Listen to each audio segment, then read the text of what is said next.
Bengaluru Chinnaswamy stadium వద్ద June 4న జరిగిన తొక్కిసలాట ఘటన యావత్ దేశాన్ని కలిచివేసింది. ఈ ఘటనలో 11 మంది మృతి చెందగా 40 మంది గాయపడ్డారు. దీంతో చిన్నస్వామి స్టేడియంలో భద్రతా కారణాల వల్ల గత 3 నెలల్లో అక్కడ మ్యాచ్లు జరగలేదు.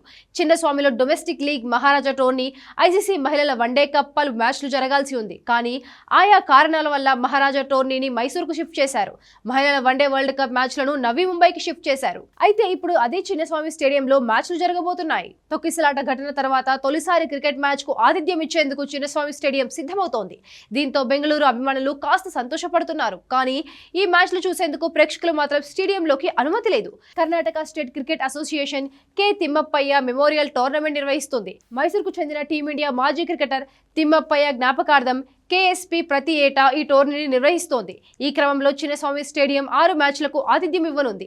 లీగ్ మ్యాచ్లతో పాటు ఇందులో సెమీఫైనల్, ఫైనల్ మ్యాచ్లు కూడా జరుగుతున్నాయి. అయితే భద్రతా కారణాల దృష్ట్యా ఈ మ్యాచ్లకు ప్రేక్షకులను స్టేడియం లోపలికి అనుమతించడం లేదని కర్ణాటక క్రికెట్ అసోసియేషన్ పేర్కొంది. మొత్తం 16 జట్లు ఈ టోర్నీలో పాల్గొన్నాయి. ఇందులో ముంబై, బరోడా, విదర్భ వంటి తదితర జట్లు ఉన్నాయి. స్టార్ ఆటగాళ్లు అజింక్య రహానే, వెంకటేష్ అయ్యర్, హనుమ విహారీ, విజయ్ శంకర్ వంటి ఆటగాళ్లు ఈ టోర్నీలో ఆడుతుండడంతో ఫ్యాన్స్ దృష్టి ఈ టోర్నీపై పడింది.